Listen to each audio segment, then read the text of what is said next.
এগিয়ে চলার জন্য, নতুন সৃষ্টির জন্য যুগে যুগে সমাজবদ্ধ হয়েছে মানুষ। কখনো সেখান থেকে প্রতিরোধের সম্মুখীন হয়েছে নতুন ভাবনার মানুষটি, আবার কখনো গড়ে উঠেছে নতুন সৃষ্টি, নতুন সংস্কৃতি, নতুন পরিবার।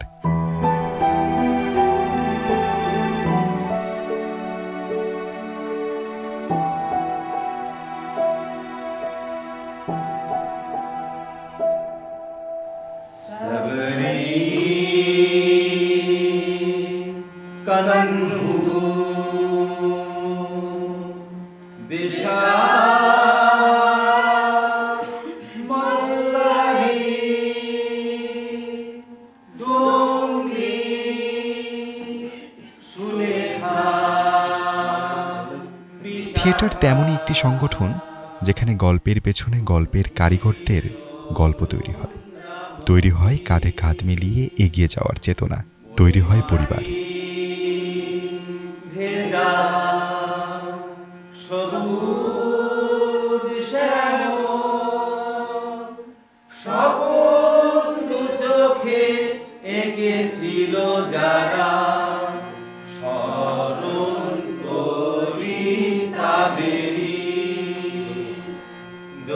আমার জানা মতে এখান থেকেই মহারাজা তার পারিষদবৃন্দের বিনোদনের নিমিত্তে, এখানে হয়তো বিনোদনের কারণেই এখান থেকে কোহিনূর থিয়েটারের যাত্রা শুরু হয়।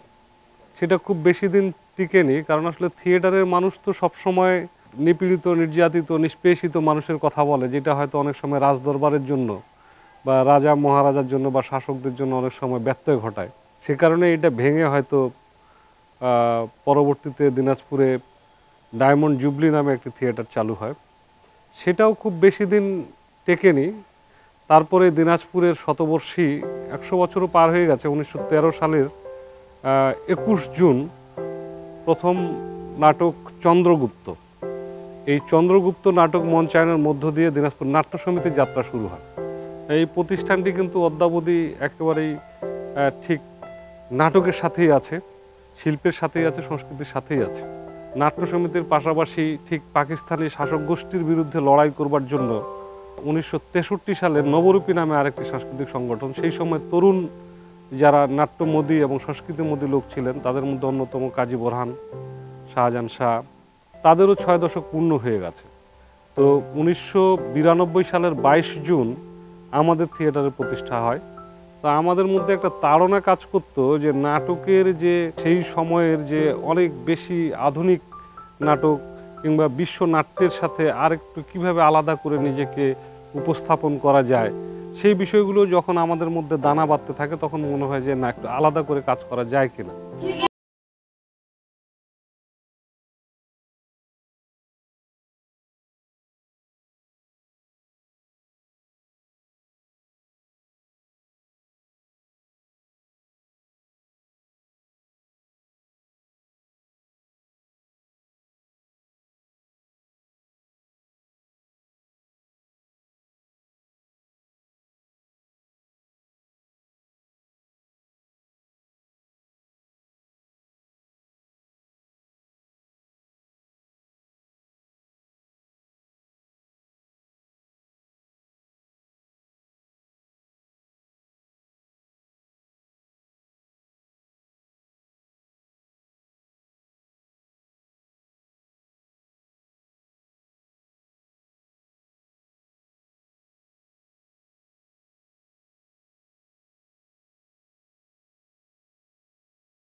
টেকনিক্যাল শো কিভাবে কি করবে।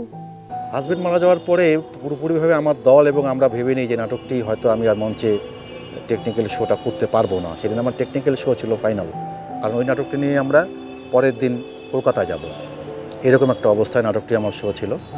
তো ঠিক রাত্রিবেলা সেই পারফর্মার আমাকে ফোন দেয়। আমি তবু নয়নদাকে বললাম, নয়নদা কোনো টেনশন করবেন না, নয়ন ভাই আমি শোটা করব। তো আমি বললাম এটা কি করে সম্ভব, কালকে শো করার দরকার নেই, কালকে তোমার হাজবেন্ডের আমার স্বামীর মিলাদটা শেষ হলেই আমি যাই হোক এটা করবো। কিন্তু সে একটা জায়গায় মনোবল ঠিক না, আমি টেকনিক্যাল শোটা নষ্ট করতে চাই না, show must be go on, আমি শো করব। বললো তুই কি পারবি? আমি পারবো, তুই চিন্তা করিয়েন না। আর আমার জন্য কোনো একটা নাটক ক্যান্সেল হোক এটা আমি চাই না। এই নাটকের জন্য আমি আমার মানে অনেক কিছুই পাইছি। এই নাটককে ভালোবাসি, আমি নিজেকে উপস্থাপন করতে পারছি, বাঁচার একটা অবলম্বন পাইছি, নিজেকে বাঁচে থাকার একটা, আমি যে বাঁচে থাকতে গেলে কিছু না কিছু তো মানুষকে লাগেই। এই নাটকটা আমার বাঁচে থাকার অবলম্বন। তারই ত্যাগ, তারই জিনিসটা আমাকে মানে খুবই ইন্সপায়ার করেছিল যে হ্যাঁ এটাই নাটক, এটাই থিয়েটার।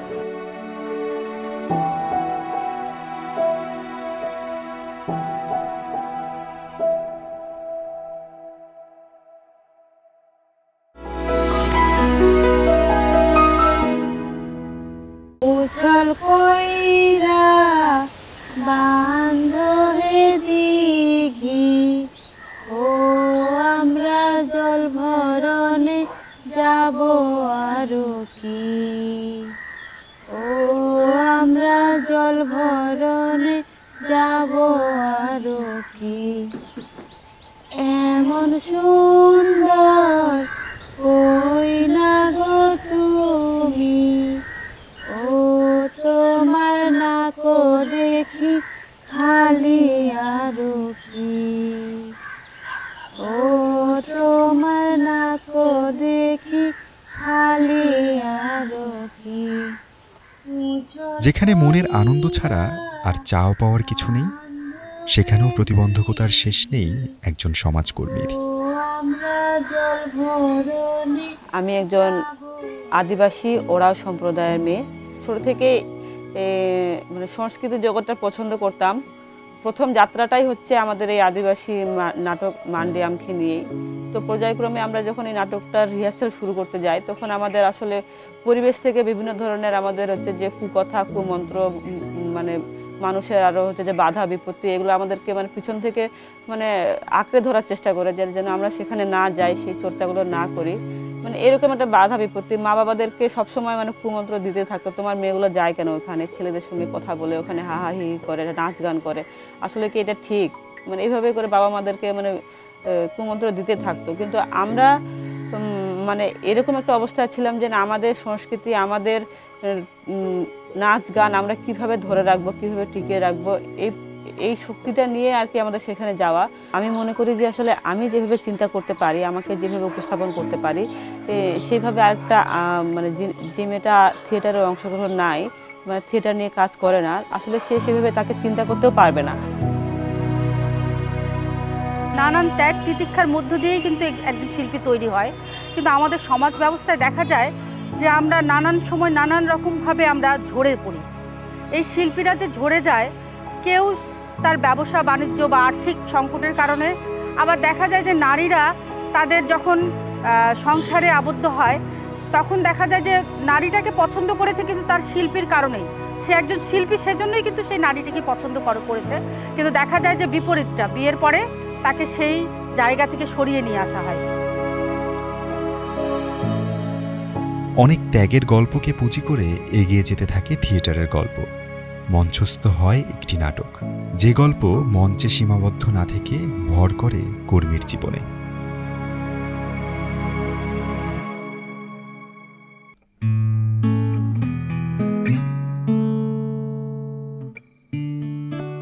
বাণিজ্যের এই যুগে বেঁচে থাকার তাগিদে হারিয়ে যাচ্ছে থিয়েটারের প্রাণ।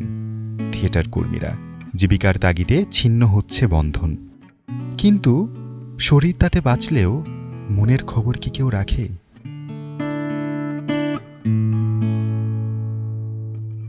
আমি পল্লী স্মৃতিতে কাজ করছি, ঢাকা মামুনুর রশিদ স্যারের সাথে কাজ করছি। চলে আসার একটা কারণ হচ্ছে অর্থনৈতিক সমস্যা। নাটক করতে গেলে তো আমি তো অর্থ পাচ্ছি না, কখনো পাই না। এখানে আসার উদ্দেশ্য, এখানে সুমন বারুই নামে এক ভাই আছে, ছোট ভাই আমার, সেও নবরবীর নাটকের। সে আমাকে নিয়ে এসে, চানু ভাই আপনি অনেক কষ্ট করছেন, আপনার সংসার চলবে কি করে, আপনার তো অর্থের দরকার। হ্যাঁ, তো তখন আমি যেহেতু নাটকটা হলো না, তখন একটা কষ্টের জায়গা থেকে তারেককে লাস্ট কথাটা বলেছিলাম, নয়ন বাটিকে, তারেক আমি চলে যাচ্ছি। আমাদের থিয়েটারটা আমার কাছে এত ঋণী, সম্ভবত আমার বাবা মার পরেই বোধ আমাদের থিয়েটারটা।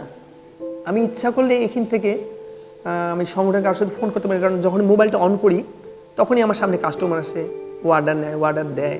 তখন একটা না কষ্ট হয় যে আমি আসলে কোথায় ছিলাম, কোথায় আসলাম, এই একটা কষ্ট আমার মধ্যে কাজ করে। শুধুমাত্র করতেছি কি, দিনের শেষে একটা টাকা পাই। এই উপার্জনটা যদি থিয়েটার থেকে চলমান থাকতো আমাদের, তাহলে আমরা আসতাম না। যখন আমি মঞ্চের কথা ভাবি, তখন আমি যখন দেখি আমার কাউন্টারের সামনে কোনো দর্শক আসতেছে, আমাকে অর্ডার দিচ্ছে, তখন আমি কিন্তু ওই হাসি মুখটা নিয়ে তাদের গ্রহণ করি, ওইভাবে তাদেরকে বিতরণ করি। অনেক সময় দেখাচ্ছে দর্শক ওখান থেকে গালিও দেয় আমাদেরকে, শিক্ষিত লোক চাপ দেয়, কেন দেরি হচ্ছে। আমি যাই বলি স্যার একটু 20 মিনিট সময় দেন। তখন মনে হয় কি আমি মঞ্চের থেকে জোড়া যায় অভিনয়টা করতেছি, কারণ আমরা সুন্দর করে বলতে পারি, পেটে কষ্ট হলেও রাগ করতে পারি না, আর কাউকে বলতে পারি না যে আমার অভাব আছে। এখন যে ছেলেটাকে তৈরি করা হলো, ও কিন্তু জীবন জীবিকার দায়ে অভিনয়টা একটা ক্যারেক্টার নিয়েছিল, কিন্তু ও দেখলো এখানে অর্থনৈতিক কোনো নেই, ও চলে যাচ্ছে। তাহলে আমার নাটকটা কিন্তু মুখ থুবড়ে পড়ছে। তরুণ প্রজন্ম এই জায়গায় এখন আসবে, আগে তো ভলেন্টারি প্রসেসে আসতো এবং খাবার দাবারের চিন্তা ছিল না, কিন্তু এখন চিন্তা হচ্ছে যে আমি এই জায়গায় আসবো কেন, শুধু কায়িক শ্রম দেবে এবং ওদেরকে আমরা দক্ষ করে মধ্যপ্রাচ্যে পাঠাবো বা ইউরোপ আমেরিকায় পাঠাবো, শ্রমও দিবে, কিন্তু মেধা যে সত্যটা রয়েছে তাকেও যদি আমরা এর সাথে শিল্প সংস্কৃতি চর্চার পরিক্ষেত্রগুলো তৈরি করে দিয়ে যুব সমাজকে এইসব জায়গায় বিশেষ করে পারফর্মিং আর্টের দিকে তাদেরকে নিয়োজিত করবে, তাহলে এরাও কিন্তু আর্নিং একটা সোর্স তৈরি হতে পারে, এরাও রেমিটেন্স প্রভাবিত করবে এবং এরা একটা সময় বাইরে যাবে।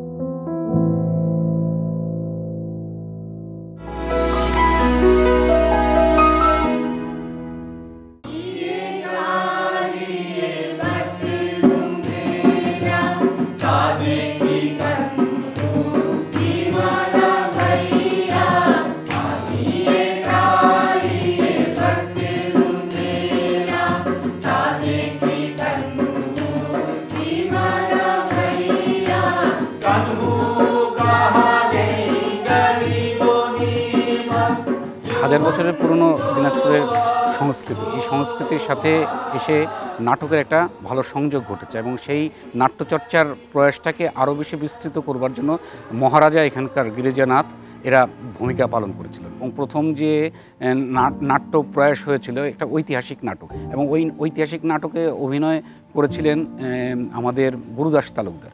গুরুদাস তালুকদার আবার এখানকার যে তেভাগা আন্দোলন তার সাথে সংযুক্ত ছিলেন। তাহলে এই যে এই মানুষগুলো এর সাথে সংশ্লিষ্ট হচ্ছে, তারপর শিবপ্রসাদ কর, তারপর মনমথ রায়, এরা এখানটায় কিন্তু চর্চা করে গেছেন। এবং এই থিয়েটারের যাত্রা শুরু করবার পেছনের যে শক্তিটা, সেটি আমারই খুব ঘনিষ্ঠ বন্ধু মিজানুর রহমান লাবু। তার বিষয়টা ছিল এরকম যে যেখানেই হোক, যেভাবেই হোক, আলাদা কাজ করতে চাই। 1992 সালে আমরা একটা আধুনিক চর্চার দিকে যাব বিধায় কিন্তু আলাদা করে আমরা যাত্রা শুরু করি। ঠিক একইভাবে কিন্তু 2006-7 সালের দিকে মনে হলো যে আসলে আমরা যারা রেগুলার সংস্কৃতির সাথে যুক্ত, আমাদের এই অঞ্চলে বেশ কিছু আদিবাসী নৃগোষ্ঠী আছে, তাদের বাচ্চা কাচ্চারা কিন্তু অবহেলিত, তাদের সংস্কৃতিটা কিন্তু কোনোভাবে সামনে আসছে না। তো ঠিক সেই জায়গা থেকে আমি ব্যক্তিগতভাবে উদ্যোগ নেই যে আমরা একটা ক্ষুদ্র নৃগোষ্ঠী বা আদিবাসী সম্প্রদায়ের যাত্রা শুরু করব, নাটক শুরু করব। সেই নাটকটা আমরা 2007 সালের 31 ডিসেম্বর থেকে শুরু করি অনাও শিশুদেরকে নিয়ে, এবং সেখানে পেছন থেকে একটা বড় শক্তি দিয়েছিলেন তখন লাকি ভাই ডিজি হননি শিল্পকলা একাডেমির। ডিজি না থাকা অবস্থায় পিপলস থিয়েটার থেকে একটা সহযোগিতা উনি করেছিলেন।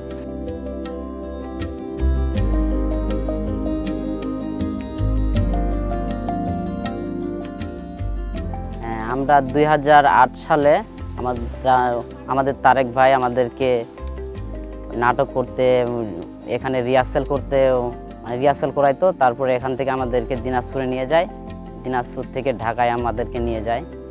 তারপরে ওখানে গিয়ে আমরা নাটক করি। আমাদের ফ্যামিলির অবস্থা এত খারাপ ছিল যে বাবা মা আমাদেরকে যে পড়াশোনা করাবে সেরকম এবিলিটি ছিল না, যে কীভাবে এদেরকে পড়াশোনা করাবে, কি করাবে। তখন তারেক ভাই কোথা থেকে যোগাযোগ করে কিভাবে কি করলো, সেখান থেকে আমরা পড়াশোনা করে আজ আমি বিয়ে পড়তেছি। আর আমাদের এখানে এখনও বাচ্চা আছে প্রায় 5 জনের মতো, ওরা পড়াশোনা করতেছে। আসলে আমাদের আগের চিন্তা ভাবনা যেটা বলি, যে আগে আমরা মানে বড় হয়ে যে কোথাও পড়াশোনা করব এরকম চিন্তা ভাবনা ছিল না আমাদের তখন চিন্তা ভাবনা ছিল যে আমাদের বাবা মা কোনো হলে কষ্ট করে বড় করে এই মাঠে ঘাটে কাজ করবে, এরকম চিন্তা ভাবনা ছিল। আর এখন আমরা যত বড় হচ্ছি এখন মনে হচ্ছে যে না, আমাদের ভালো জায়গায় যাইতে হবে, পড়াশোনা করে ভালো কোনো জব করতে হবে।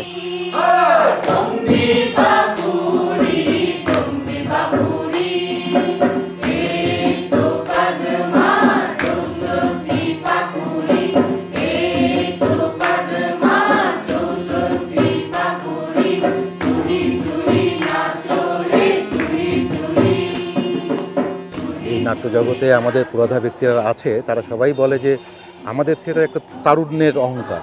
এই সংগঠনে এত তরুণের সমাবেশ যে আমরা যে কোনো মুহূর্তে একসাথে ঝাঁপিয়ে পড়ার মতন শক্তি রাখি। ইভেন দেখা গেছে যে নাটকের ক্ষেত্রেও তাই, যে আমাদের নাটকের রিহার্সাল চলছে 7 দিন বা তারও কম। আমরা একটা পর্যায়ে এসে মনে করি যে শোটা আমরা হয়তো করতে পারবো না, কিন্তু আমাদের যে বন্ডিংটা, আমরা ঠিক নাটকের 3 দিন আগে এমনভাবে ঝাঁপিয়ে পড়ি, সেই নাটক দেখে আর কেউ বুঝতে পারে না যে এটা আমাদের 3 দিনের কাজ। এই যে একটা ঐক্য, এই ঐক্যটা আসলে বাংলাদেশে যদি প্রত্যেকটা সেক্টরে যায়, তাহলে আমরা যে রাজনৈতিক সংকট, আমাদের যে সামাজিক সংকট, আমাদের যে অর্থনৈতিক সংকট, সেই সংকটগুলো কিন্তু, এবং এখানে যে কি বলবো, যে সাম্প্রদায়িক সংকট, সব সংকটগুলো কিন্তু কেটে যাবে।